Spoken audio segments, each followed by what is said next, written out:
नमस्कार बच्चों, आप सभी का पुनः स्वागत है। आज हम कक्षा 6 के विज्ञान विषय के प्रकाश पाठ का भाग 2 करने जा रहे हैं, जिसमें हम ये जानेंगे कि प्रकाश के स्रोत और उसकी विशेषताएं क्या-क्या हैं, छाया, प्रच्छाया या उपछाया किसे कहते हैं और सूर्य ग्रहण और चंद्र ग्रहण किस प्रकार से होता है। तो बच्चों, पिछले भाग में हमने ये जाना था कि प्रकाश क्या है। प्रकाश हमें वस्तुओं को देखने में मदद करता है। प्रकाश एक ऊर्जा है। और प्रकाश के कौन कौन से स्रोत होते हैं, तो हमने पिछली कक्षा में जाना था प्रकाश के स्रोत 2 प्रकार के होते हैं, एक प्राकृतिक स्रोत और एक कृत्रिम प्रकाश स्रोत। तो प्राकृतिक स्रोत के बारे में हमने ये जाना कि जो स्रोत आपकी प्रकृति में स्वतः मौजूद हैं, जिनसे प्रकाश आपको प्राप्त होता है, जैसे सूर्य, जुगनू, तारे, कुछ समुद्री मछलियाँ, इनमें स्वतः प्रकाश उत्पन्न करने की क्षमता होती है। तो इस कारण ये स्रोत प्राकृतिक प्रकाश स्रोत कहलाते हैं। और दूसरा प्रकार, जिसे कृत्रिम प्रकाश स्रोत या इसे मानव निर्मित स्रोत भी कहते हैं, क्योंकि इन स्रोतों का निर्माण मानव द्वारा होता है और इन स्रोतों से हमें जो प्रकाश प्राप्त होता है, इस कारण से इसे हम कृत्रिम प्रकाश स्रोत या मानव निर्मित स्रोत भी कहते हैं। जैसे बच्चों, आप अपने घरों में देखते ही होंगे कि बल्ब है, ट्यूबलाइट है, इन सब से प्रकाश प्राप्त होता है। टॉर्च हो गया, मोमबत्ती हो गई, तो ये सब चीज़ें क्या है, मानव द्वारा निर्मित हैं। तो इस कारण से इसे हम मानव निर्मित स्रोत कहते हैं, जिससे आप प्रकाश प्राप्त करते हैं। इसके अतिरिक्त दिया हो गया, CFL ट्यूबलाइट्स जो आपके घरों में हैं ही, तो इन सब चीज़ों से हमें प्रकाश प्राप्त होता है। इस कारण से इन सभी चीज़ों को हम मानव निर्मित स्रोत कहते हैं। और सूर्य चूँकि सबसे बड़ा प्राकृतिक स्रोत है, सूर्य जो है एक तारा है, तारे में स्वतः प्रकाश उत्पन्न करने की क्षमता होती है। इस कारण जो सूर्य है, चूँकि वो पृथ्वी के सबसे निकटतम है, इसलिए वो पृथ्वी का सबसे बड़ा प्राकृतिक स्रोत है। इसके अतिरिक्त बच्चों, हमने ये भी जाना कि प्रकाश किस तरह गति करता है। प्रकाश एक सीधी रेखा में गमन करता है। उसमें हमने एक प्रयोग द्वारा ये जाना था कि अगर हम अगर हम पट्टियाँ रखते हैं, उनमें अगर छेद कर देते हैं, तो जो प्रकाश उसमें से पार होता है, तो वो हमने प्रयोग द्वारा जाना था कि वो एक सीधी रेखा में गमन करता था। इसके अतिरिक्त हमने आपको लेज़र लाइट की सहायता से भी दिखाया था कि किस तरीके से प्रकाश का जो गमन है वो सीधी रेखा में होता है। जिस तरह से अगर एक हमने समतल दर्पण के प्रयोग से ये जाना था कि किस तरीके से जो आपतित किरण और परावर्तित किरण दर्पण से टकराकर जब गई थी, तो एक सीधी रेखा में उसने गमन किया था।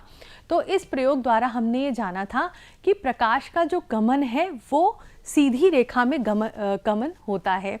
यानी और इस जो गुण है प्रकाश का, इस गुण को हम प्रकाश का संचरण कहते हैं। The property of light by which it travels in a straight line is called linear propagation of light, या हिंदी में इसे हम प्रकाश का संचरण कहते हैं। इसको आप एक और उदाहरण से देख सकते हैं। जैसे अगर हमने टॉर्च का उदाहरण लिया, टॉर्च से जब प्रकाश आप जलाते हैं टॉर्च, तो वो सीधी रेखा में जाता हुआ दिखाई देता है। तो ये सारे प्रयोग यह सिद्ध करते हैं कि जो प्रकाश का गमन हुआ वो एक सीधी रेखा में हुआ। तो ये प्रकाश का एक गुण है। इसके अतिरिक्त हमने ये भी जाना था कि पारदर्शिता के आधार पर वस्तुएं 3 प्रकार की होती हैं, जिसे हम पारदर्शी वस्तुएं, अपारदर्शी वस्तुएं या पारभासी वस्तुएं कहते हैं। अब हम एक एक करके हमने ये जाना था कि पारदर्शी वस्तुएं क्या हैं। जैसे कि आप मेरे हाथ में ये कांच की एक स्लाइड देख रहे हैं। अगर इसमें प्रकाश, इसके जो प्रकाश जब इस पर पड़ेगा, तो आप देखेंगे कि प्रकाश इसके आर पार निकल जाएगा। तो इस तरह की जो वस्तुएं हैं जिनसे प्रकाश आर पार निकल जाता है, उसे हम पारदर्शी वस्तुएं कहते हैं। जैसे कि ये कांच का, सफ़ेद कांच हो गया, स्वच्छ जल हो गया, ये पेट्री डिश भी कांच की बनी हुई है, इससे प्रकाश आर पार जा सकता है। तो ये सारी वस्तुएं जो हैं वो पारदर्शी वस्तुएं हैं। और ऐसी वस्तुएं जिनसे प्रकाश आर पार नहीं जा सकता, जैसे कि मेरे हाथ में एक ब्लैक कलर का कॉक का टुकड़ा है, तो इसमें आप देखेंगे कि इसे प्रकाश जो है वो आर पार नहीं जा सकता है। तो इस तरह की वस्तुएं जिनसे प्रकाश आर पार नहीं जा सकता है, उसे हम अपारदर्शी वस्तु कहते हैं। पारदर्शी को इंग्लिश में ट्रांसपेरेंट कहते हैं, अपारदर्शी को ओपेक कहते हैं। तो इस तरीके से इसके और भी उदाहरण हैं, जैसे लकड़ी हो गया, मेज हो गया, इसके अलावा डस्टर हो गया। ये सारी की सारी क्या हो गई, ये टॉर्च का ये ऊपर का हिस्सा जो है, ये सब अपारदर्शी वस्तु कहलाता है। इसके अतिरिक्त कुछ ऐसी वस्तुएं भी होती हैं जिनसे आंशिक रूप से प्रकाश आर पार जा सकता है। ऐसी वस्तुओं को हम पारभासी वस्तु कहते हैं। जैसे आप मेरे हाथ में ये ग्लास का, इस पे हल्का सा पेंट लगा हुआ है, तो ये आप पीस देख रहे हैं। तो ये हो गया ट्रेसिंग पेपर हो गया, जिससे कि जो प्रकाश है वो आंशिक रूप से आर पार जा सकता है। तो ऐसी वस्तुओं को हम कहते हैं पारभासी वस्तुएं या ट्रांसल्यूसेंट वस्तुएं। तो ये हमने पिछली कक्षा में जाना था कि पारदर्शिता के आधार पर वस्तुएं 3 प्रकार की हो गई, पारदर्शी, अपारदर्शी और पारभासी। इसके साथ साथ हमने ये भी जाना था कि निर्वात में प्रकाश की चाल 3 लाख किलोमीटर प्रति सेकंड होती है और सूर्य से पृथ्वी तक प्रकाश आने में 500 सेकंड लगता है। तो ये सारी बातें हमने पिछली कक्षा में जानी थी। अब हम आगे बढ़ते हैं। तो बच्चों, प्रकाश तो हमने जान लिया कि प्रकाश एक ऊर्जा है जो हमें वस्तुओं को देखने में मदद करती है। लेकिन अगर हम उसकी स्रोत के आधार पर देखें तो 2 प्रकार के प्रकाश स्रोत होते हैं। एक तो बिंदु स्रोत और दूसरा विस्तारित स्रोत। जैसे कि बच्चों, बिंदु स्रोत का उदाहरण हो गया लेज़र लाइट, टेबल लैंप। तो आप ये देख सकते हैं कि जैसे मैंने कागज़ लिया, इस पर मैंने लेज़र लाइट डाली, तो एक पॉइंट सा जो आपको दिखाई दे रहा है, तो ये पॉइंट सोर्स है।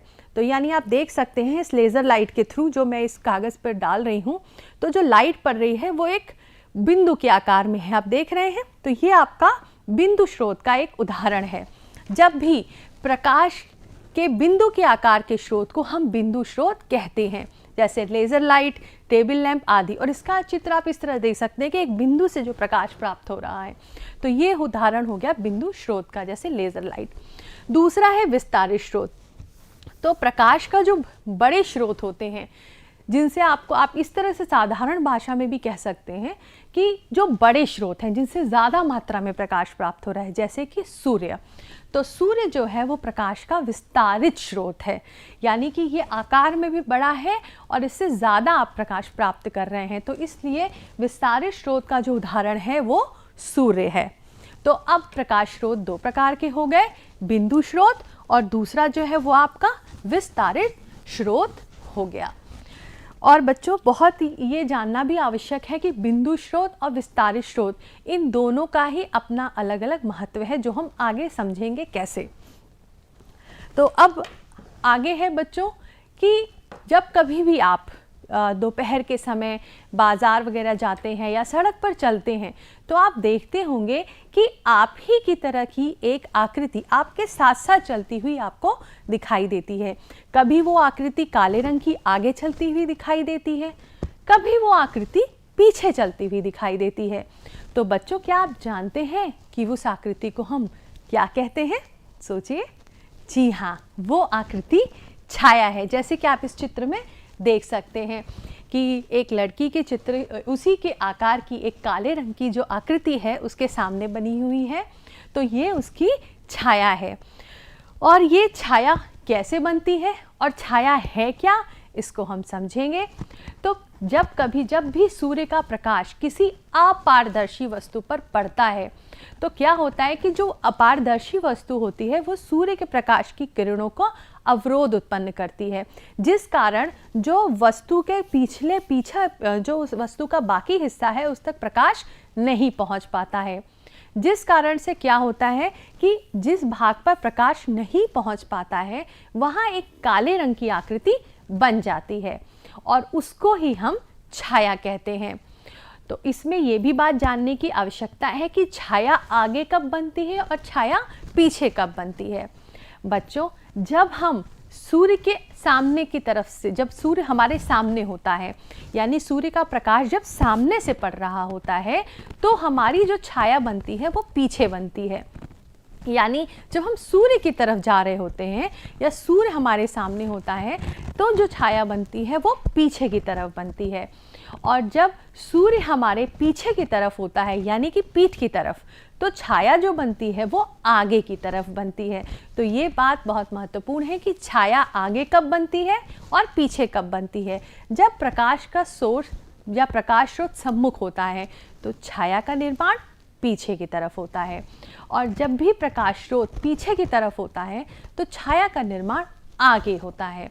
तो ये बात आप ज़रूर देखिएगा, जब भी आप अब कभी भी दोपहर में बाहर निकलें तो ज़रूर इस बात पर ध्यान दीजिएगा कि आपकी छाया का निर्माण कहाँ पे हो रहा है, तो उससे आपको पता लग जाएगा कि आपकी छाया आगे बन रही है या पीछे बन रही है। इसको आप ज़रूर देखिएगा। तो अगली बार मैदानों में खेलते हुए या जब भी आप रास्ते पर जा रहे हो तो इस बात का ध्यान ज़रूर रखिएगा कि छाया किस तरफ बन रही है, आगे या पीछे। तो छाया कैसे बनती है बच्चों?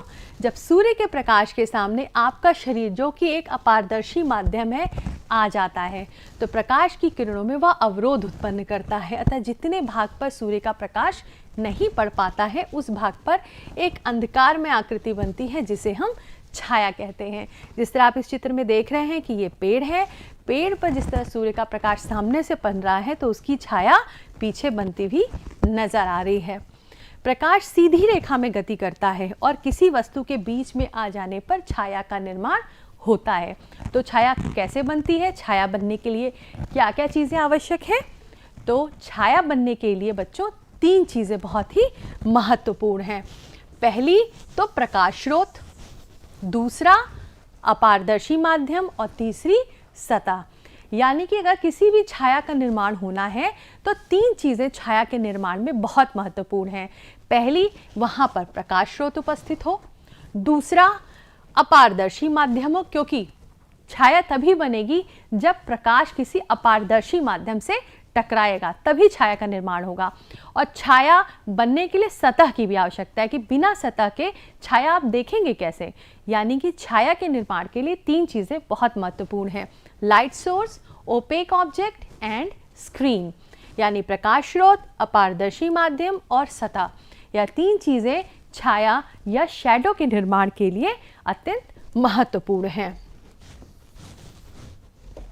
तो अगली बार जब छाया बनाएंगे या आपको दिखाई देगी तो आप ये ज़रूर देखिएगा कि वहाँ पर प्रकाश स्रोत, अपारदर्शी माध्यम और स्क्रीन तीनों ही मौजूद हों। अब बच्चों हम जानेंगे कि छाया तो हम समझ गए, लेकिन कई बार हम ऐसा भी देखते हैं कि एक छाया के काले भाग के आसपास कुछ हल्का सा काला भाग भी दिखता है। तो वो क्या है? तो इसको हम बच्चों अच्छे से समझेंगे कि वो भाग है क्या। जब प्रकाश के विस्तारित स्रोत से अपारदर्शी वस्तु की छाया बनती है तब वह छाया एक समान काली नहीं होती है, और इस छाया में 2 भाग होते हैं। तो छाया का वह भाग जो अधिक काला होता है उसको हम प्रछाया या अंबरा कहते हैं। क्या कहते हैं बच्चों? अंबरा कहते हैं। और प्रछाया के चारों ओर का कम काला भाग उपछाया या इसको हम पेनम्ब्रा कहते हैं। आइए इसको थोड़ा और विस्तार पूर्वक हम इस चित्र द्वारा समझते हैं। तो बच्चों आप इस चित्र में देख सकते हैं कि ये आपका प्रकाश स्रोत है। क्या है बच्चों? ये आपका प्रकाश स्रोत है। और यहाँ पर एक बात महत्वपूर्ण है, और वो ये है कि यहाँ पर हम विस्तारित प्रकाश स्रोत की बात कर रहे हैं। किसकी बात कर रहे हैं? विस्तारित स्रोत की। हम बिंदु स्रोत की बात नहीं कर रहे हैं। हमने जाना था प्रकाश स्रोत 2 प्रकार के थे, एक तो विस्तारित स्रोत और एक बिंदु स्रोत। लेकिन जब भी अगर आप बिंदु स्रोत की बात करते हैं तो बिंदु स्रोत से सिर्फ और सिर्फ छाया का निर्माण होता है। बच्चों आप इस बात का ध्यान रखिएगा, जैसे मैंने आपको इस कागज़ पे दिखाया था कि जब हम लेज़र लाइट डाल रहे हैं तो अगर पास में है तो आप देखेंगे कि इससे आपकी छाया प्राप्त होती है।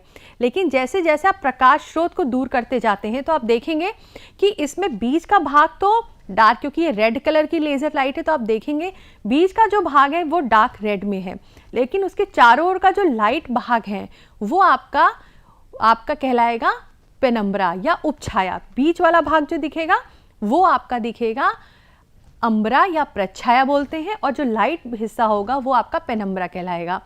तो इसमें ये बात जानने की ज़रूरी है कि जब हम बिंदु स्रोत की बात करते हैं तो उससे ज़्यादातर जो है वो छाया का ही निर्माण होता है, उसमें क्लियर आपको प्रछाया या उपछाया नहीं दिखाई देती है, ये आपको ज़्यादातर विस्तारित स्रोत से ही दिखाई देगी। तो जब हम विस्तारित स्रोत को लेते हैं, और आप इस चित्र में देखेंगे कि हमने एक विस्तारित प्रकाश स्रोत लिया है, और जब भी वो किसी वस्तु पर जो कि अपारदर्शी है, क्योंकि छाया बनने के लिए 3 चीज़ें महत्वपूर्ण थी, एक कि प्रकाश स्रोत हो, दूसरा अपारदर्शी वस्तु हो, और तीसरा स्क्रीन हो। तो जब हमने अपारदर्शी वस्तु बीच में रखी जिस पर विस्तारित प्रकाश स्रोत बना, तो उसका जो छाया थी, या मान लीजिए यहाँ पे कोई दीवार है तो उस पर जो इसकी जो स्क्रीन की तरह कार्य कर रही है उस पर उसकी छाया बनी। तो इसका मध्य का जो ये भाग आपको दिख रहा है जो काला है, जो काफ़ी काला भाग है, इसको हम बोलते हैं कि ये जो भाग है ये प्रच्छाया है। जो बीच का जो काला हिस्सा जो ज़्यादा काला है वो आपका प्रच्छाया कहलाता है। ये जो हल्का पोर्शन आप देख रहे हैं यहाँ पर, ये जो पोर्शन है ये आपका कहलाता है अम्बरा, या इसको आप उपछाया कहते हैं। तो आप इस चित्र में देख सकते हैं कि किस तरीके से जब हम विस्तारित प्रकाश स्रोत लेते हैं तो उसकी छाया जो बनती है उसमें 2 भाग दिखाई देते हैं छाया के। एक छाया का जो भाग जो ज़्यादा काला होता है उसको हम प्रच्छाया या अम्बरा कहते हैं। आसान है अम्बरा याद करना, प्रच्छाया उपछाया में थोड़ा सा बच्चे कंफ्यूज होते हैं, तो इसलिए प्रच्छाया से आसान पड़ेगा, आप अम्बरा इसे बोलें, अम्बरा और पेनम्बरा। तो जो काला भाग है ये आपका अम्बरा, जिसे आप प्रच्छाया कहते हैं, और जो हल्का धुंधला या काला या हल्का काला भाग है उसको आप कहते हैं उपछाया। तो जैसे कि अगर आप बच्चों एक प्रयोग भी कर सकते हैं जिसमें आप देख सकते हैं कि जब हम एक टॉर्च लेते हैं और एक बॉल पर हम उस टॉर्च का प्रकाश डालते हैं और पीछे दीवार होती है, तो दीवार पर उस बॉल का छाया बनती है, और जैसे जैसे आप प्रकाश स्रोत टॉर्च को उसके पास ले जाते हैं तो वहाँ सिर्फ आपको छाया प्राप्त होती है, लेकिन जैसे जैसे प्रकाश स्रोत को आप दूर करते हैं तो वहाँ पर क्या होता है, आपको प्रच्छाया और उपछाया दोनों ही प्राप्त होती है। जैसे कि मैं सिंपल आपको इस प्रयोग द्वारा आपको मैंने दिखाया भी अभी कि जैसे मैंने लेज़र लाइट ली, और जब आप इसमें देखते हैं कि इस कागज़ पर जब लेज़र लाइट पास में होती है तो सिर्फ आपको इसकी एक पॉइंट सोर्स दिख रहा है, मतलब एक पॉइंट दिख रहा है, और जैसे जैसे आप दूर ले जाते हैं तो आप देखेंगे कि इसमें इसके एक बीच में जो पोर्शन है, चूंकि रेड कलर की लाइट है तो रेड कलर का दिख रहा है, तो जो छाया दिख रही है वो इसमें रेड कलर की दिख रही है, और जो इसके चारों ओर जो हल्का हल्का लाल रंग का भाग है वो आप समझ सकते हैं कि उसको हम बोलेंगे कि वो पेनम्बरा है, यानी कि उपछाया है। तो जो बीच का जो काला हिस्सा होता है उसको हम प्रच्छाया बोलते हैं, और हल्के हिस्से को हम उपछाया बोलते हैं। इसको आप बच्चों अपने घरों में भी आप इसको ज़रूर करके देखिएगा। एक बॉल और एक टॉर्च का प्रकाश जब आप बॉल पे डालेंगे और थोड़ा सा आप टॉर्च को दूर लेकर के जाएंगे तो आप ये देखेंगे कि जो गेंद की जो छाया दीवार पर बन रही है, बीच की जो भाग है वो ज़्यादा काला है, लेकिन उसके आसपास का जो हिस्सा है वहाँ पर भी हल्का कालापन है, वो भी उसका छाया का ही एक भाग है। तो जो ये हल्का वाला भाग है उसको हम उपछाया कहते हैं, और जो बीच का काला वाला भाग होता है इसको हम प्रच्छाया कहते हैं। तो इस तरीके से प्रच्छाया और उपछाया छाया के ही 2 भाग हैं। अगली बार इसे आप स्वयं करके भी देखिएगा। तो अब इसमें भी आप बहुत अच्छे से इस चित्र में समझ सकते हैं कि अगर हमने बिंदु स्रोत को वस्तु के समीप रखा हुआ है, तो जब अगर बिंदु स्रोत वस्तु के समीप है तो यहाँ पर आपको सिर्फ छाया की प्राप्ति हो रही है, लेकिन अगर जो आपका स्रोत है विस्तारित स्रोत और वो दूर हो रहा है तो वहाँ पर क्या होगा कि आपको प्रच्छाया और उपछाया दोनों ही प्राप्त होगी। तो इस तरीके से प्रकाश स्रोत बिंदुवत होने पर छाया की प्राप्ति होती है, और अगर प्रकाश स्रोत विस्तारित होता है तो हमें प्रच्छाया और उपछाया दोनों प्राप्त होती है। और इसको आप अपने घर पे भी करके आराम से भी देख सकते हैं कि अगर आप टॉर्च को जितना पास में रखेंगे तो आपको सिर्फ छाया दिखेगी, लेकिन जैसे जैसे आप टॉर्च को दूर करते हैं तो वहाँ पर आपको बीच का पोर्शन तो काला दिखेगा, लेकिन उसके आसपास का जो हिस्सा है वो आपको हल्के काले रंग का दिखेगा, यानी कि छाया के आपके दोनों भाग दिखेंगे, प्रच्छाया भी और उपछाया भी, जिसको आप इस चित्र में अच्छी तरह से देख भी सकते हैं। ये प्रकाश स्रोत है, ये वस्तु है, ये वस्तु पर जब ये प्रकाश पड़ रहा है और चूंकि ये दूर है तो यहाँ पर आपको प्रच्छाया और उपछाया दोनों ही मिल रही है, लेकिन बिंदु स्रोत होने पर सिर्फ आपको छाया की प्राप्ति हो रही है। तो इस तरीके से हमने यह समझा कि छाया कैसे बनती है और किस तरीके से वो आपको छाया का निर्माण होता है। अब बच्चों हम जानेंगे कि प्रकाश का परावर्तन क्या है। हमने छाया की तो बात कर ली, लेकिन अब प्रकाश का परावर्तन क्या है। प्रकाश की किरण, हम जानते हैं कि प्रकाश की किरण जब किसी पृष्ठ से टकराती है तो उससे टकराकर फिर उसी माध्यम में जो वापस लौटने की घटना है, इसी को हम प्रकाश का परावर्तन कहते हैं। तो प्रकाश का परावर्तन क्या कहलाता है बच्चों, कि अगर कोई प्रकाश की किरण है, अब वो जिस माध्यम में है उसी माध्यम में अगर कोई तल है उस तल से टकरा रही है और वापस उसी माध्यम में लौट रही है, तो इस घटना को हम प्रकाश का परावर्तन कहते हैं।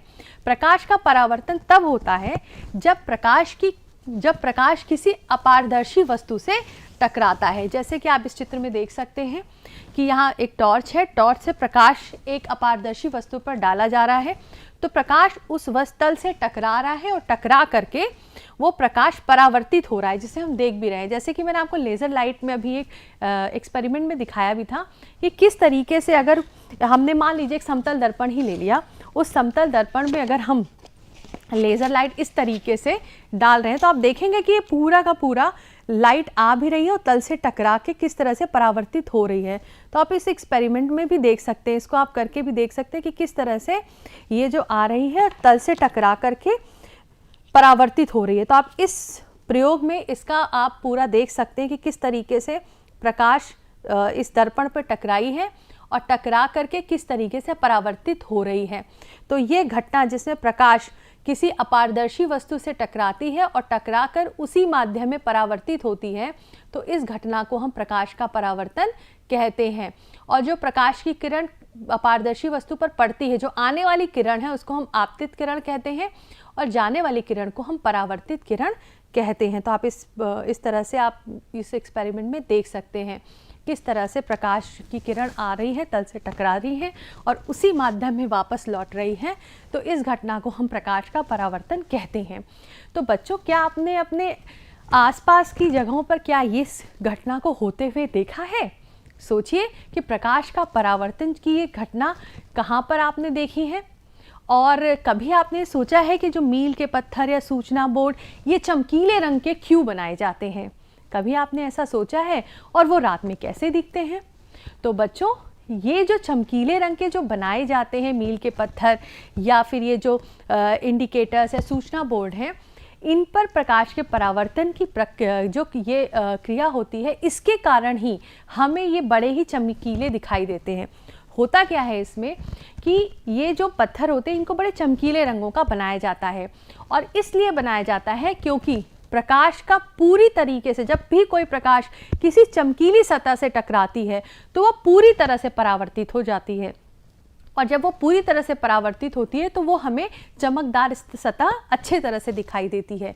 इसीलिए जो मील के पत्थर हैं या इंडिकेटर्स हैं, इनको चमकीली सतह पर इनका जो पूरा बनाई जाती है वो चमकदार रंगों का प्रयोग किया जाता है, क्योंकि यहीं पर प्रकाश का परावर्तन की जो घटना है वो होती है। प्रकाश उस पर पड़ता है और चूंकि सतह जो है वो चमकीली होती है, इस कारण से पूरा का पूरा प्रकाश परावर्तित हो जाता है और हम दूर से ही जो भी मील का पत्थर है या सूचना बोर्ड है या आप उसे इंडिकेटर्स, रोड इंडिकेटर्स कहते हैं, उसको आप दूर से ही देखकर समझ जाते हैं कि हमें अगर इधर बाएं मुड़ना है या दाएं मुड़ना है तो किस तरह हमें उस पर मुड़ना है। तो रात में ये हमारी बड़ी ही सहायता करते हैं, हमें रात में चलने में सहायक भी होते हैं, क्योंकि जब प्रकाश इस पर पड़ता है इन बोर्ड्स पर तो इनकी चमकदार सतह से वो पूरी तरह से परावर्तित हो जाता है और वो हमें साफ साफ दिखाई देता है। अब आप सोचिए बच्चों, अगर प्रकाश परावर्तित होकर हमको नहीं दिखाई देगा तो हम आगे क्या रास्ता नहीं देख पाएंगे। तो इसीलिए इंडिकेटर्स को चमकदार रंगों से बनाया जाता है ताकि वहां पर प्रकाश का परावर्तन पूर्णतः हो सके और हमें वो इंडिकेटर्स अच्छी तरीके से दिखाई दे सकें। तो ये थी प्रकाश के परावर्तन की घटना। अब बच्चों, आगे हम जानेंगे खगोलीय घटना के बारे में, जैसे कि उसका एक उदाहरण है ग्रहण। तो ग्रहण पर जाने से पहले बच्चों हमें ये जानना ज़रूरी है कि सूर्य, पृथ्वी और चंद्रमा किस तरीके से, उनकी क्या क्या गुण हैं। तो सूर्य जो है वो एक तारा है और पृथ्वी जो है वो सूर्य के चारों ओर जो है, पृथ्वी जो है वो सूर्य के चारों ओर क्या करती है, चक्कर लगाती है। तो पृथ्वी सूर्य का ग्रह होने के कारण उसकी परिक्रमा करती है और चंद्रमा पृथ्वी का उपग्रह है और पृथ्वी की परिक्रमा करता है। तो परिक्रमा के दौरान तीनों ही एक सीध में आ जाते हैं और यही घटना ग्रहण कहलाती है कि वह स्थिति जब पृथ्वी, सूर्य और चंद्रमा तीनों ही एक सीधी रेखा में आ जाते हैं तो ग्रहण लगता है। ग्रहण दो प्रकार का होता है, एक सूर्य ग्रहण और एक चंद्र ग्रहण। बच्चों, इसके साथ साथ एक बात और भी बहुत महत्वपूर्ण है जो हमें जाननी चाहिए। तो हम जानेंगे बच्चों, पृथ्वी किस प्रकार से गति करती है। पृथ्वी दो प्रकार से गति करती है। एक गति कहलाती है घूर्णन गति और दूसरी कहलाती है परिक्रमण, या उसे हम रिवोल्यूशन कहते हैं। तो दो गतियां होंगी, रोटेशन एंड रिवोल्यूशन। इसको हम बच्चों इस ऑब्जेक्ट से समझ सकते हैं। ये एक पृथ्वी का एक तरीके से आप समझ सकते हैं ग्लोब है और इसमें आप देख सकते हैं कि पृथ्वी जो है वो अपने अक्ष पे थोड़ा सा झुकी हुई है। तो इसमें आप देखेंगे कि जो अपने अक्ष के चारों ओर जिस तरह से पृथ्वी गति करती है, इस गति को ही हम रोटेशन कहते हैं। तो पृथ्वी का अपने अक्ष के चारों ओर गति करने में जो समय लगता है वो 24 घंटे का होता है, यानी कि एक दिन में ही पृथ्वी अपने अक्ष के चारों ओर एक चक्कर लगा लेती है। यानी कि पृथ्वी का अपने अक्ष पे पूरा एक चक्कर लगाने में जो समय लगता है वो 24 घंटे का होता है, या आप इसे कह सकते हैं एक दिन का होता है। और पृथ्वी की ये अपने अक्ष पर जो घूमने की जो आप ये गति होती है, इसी को हम कहते हैं घूर्णन गति या रोटेशन। तो बच्चों, आपको पता है ये रोटेशन के कारण क्या होता है, दिन और रात का होना, जो हमारा दिन और रात का होना होता है वो इसी के कारण होता है। जो आप देख रहे हैं कि अपने अक्ष के चारों ओर घूम रही हैं, इस अक्ष के चारों ओर घूमना यानी कि रोटेशन के कारण ही हम अपने पृथ्वी पर दिन और रात का होना देख पाते हैं। तो पृथ्वी की पहली गति तो ये हो गई जिसे कि आप रोटेशन कहते हैं, अपने अक्ष के चारों ओर घूमना। और इसके साथ साथ अपने अक्ष के चारों ओर तो घूमती ही है, साथ साथ ये सूर्य के चारों ओर भी चक्कर लगाती है। तो अब आप इस चित्र में नीचे देख सकते हैं कि बीच में सूर्य है और सूर्य के चारों ओर किस तरीके से पृथ्वी चक्कर लगा रही है। और इस घटना को हम परिक्रमण या रिवोल्यूशन कहते हैं। और पृथ्वी का सूर्य के चारों ओर चक्कर लगाने में, एक चक्कर लगाने में लगता है जो समय वो है 365 दिन और 6 घंटा लगता है, यानी एक वर्ष। आप उसे एक वर्ष कहिए या 365 दिन और 6 घंटे में पृथ्वी सूर्य का एक चक्कर पूरा कर लेती है। ये तो बात हो गई पृथ्वी की। पृथ्वी जो है वो ग्रह है सूर्य का, लेकिन चंद्रमा जो है वो पृथ्वी का उपग्रह है और चंद्रमा पृथ्वी के चारों ओर चक्कर लगाता है। सूर्य के चारों ओर चक्कर पृथ्वी लगाती है और पृथ्वी के चारों ओर चक्कर चंद्रमा लगाता है। तो चंद्रमा क्या है, पृथ्वी का उपग्रह है। और पृथ्वी से चंद्रमा की दूरी 3,84,403 किलोमीटर है। चंद्रमा का गुरुत्वाकर्षण पृथ्वी के 1/6 होता है और चंद्रमा पृथ्वी की परिक्रमा 27.3 दिन में पूरी करता है। ज्वार और भाटा का आना जो है वो इसी के कारण होता है। अब बच्चों, हम जानेंगे कि सूर्य ग्रहण क्या है। जब सूर्य, चंद्रमा, पृथ्वी तीनों एक सीधा रेखा में आ जाते हैं और चंद्रमा सूर्य और पृथ्वी के बीच आ जाता है, तो इस स्थिति में चंद्रमा सूर्य से आने वाले प्रकाश की किरणों को पृथ्वी पर आने से रोकता है और जिससे कि जो चंद्रमा की जो छाया है वो पृथ्वी पर पड़ने लगती है और सूर्य दिखाई नहीं देता। इस स्थिति को हम लोग बच्चों सूर्य ग्रहण कहते हैं। सूर्य ग्रहण अमावस्या के दिन होता है। आप इस चित्र में देख सकते हैं सूर्य, चंद्रमा और पृथ्वी तीनों एक सीधी रेखा में आ जाते हैं, जिसके कारण जो चंद्रमा जो है उसकी छाया पृथ्वी पर बनती है। तो इस स्थिति में हमें सूर्य दिखाई नहीं देता। इस घटना को हम सूर्य ग्रहण कहते हैं। और चंद्र ग्रहण क्या होता है बच्चों? चंद्र ग्रहण में सूर्य और चंद्रमा के बीच में पृथ्वी आ जाती है। इस चित्र में आप देख सकते हैं कि पृथ्वी जो है वो बीच में आ गई है, जिससे कि सूर्य का प्रकाश चंद्रमा तक नहीं पहुंच पाता है। तो इस कारण से जो चंद्रमा जो है हमें नहीं दिखाई देता, तो इसको हम चंद्र ग्रहण कहते हैं। चंद्र ग्रहण दो प्रकार से हो सकता है, आंशिक चंद्र ग्रहण या पूर्ण चंद्र ग्रहण। और चंद्र ग्रहण सदैव पूर्णिमा के दिन होता है।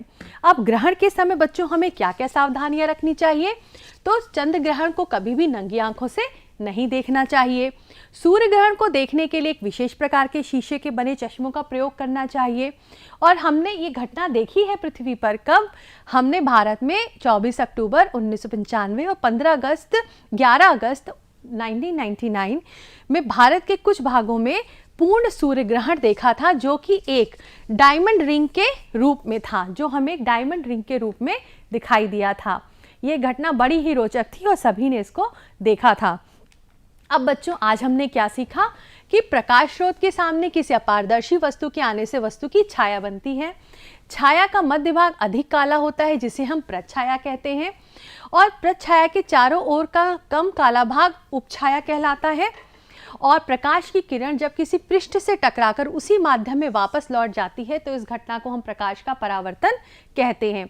सूर्य ग्रहण में सूर्य और पृथ्वी के बीच चंद्रमा आने पर चंद्रमा की छाया पृथ्वी पर बनती है, जिस कारण से सूर्य ग्रहण होता है, और ये ज़्यादातर अमावस्या के दिन होता है। और सूर्य ग्रहण में सूर्य और चंद्रमा के बीच पृथ्वी आने से पृथ्वी की छाया चंद्रमा पर पड़ती है, और जिस कारण चंद्र ग्रहण होता है। तो इस तरीके से सारी चंद्र ग्रहण और सूर्य ग्रहण होता है। बच्चों, अब हम आकलन में ये जानेंगे कि आज आपने क्या क्या सीखा। तो बच्चों, इसमें प्रश्न है जिसको आप स्वयं हल करेंगे कि सूर्य ग्रहण दिखाई देता है जब क्या बीच में आ जाता है? सूर्य और क्या चीज़ बीच में आ जाती है, यानी कि चंद्रमा सूर्य और पृथ्वी के बीच में आ जाता है। चंद्र ग्रहण की घटना किस दिन होती है, सूर्य ग्रहण की घटना किस दिन होती है, और निर्वात में प्रकाश की चाल क्या होती है। तो ये प्रश्न जो है बच्चों आप स्वयं हल करेंगे, और आपके लिए गृह कार्य है कि सभी बच्चे सूर्य ग्रहण और चंद्र ग्रहण का चित्र चार्ट पेपर पर बनाएंगे और अपने भाई बहनों से इसके बारे में चर्चा करेंगे। तो बच्चों, इसी के साथ आज का प्रकरण यहीं समाप्त होता है। अगले प्रकरण में हम फिर से मिलेंगे। धन्यवाद।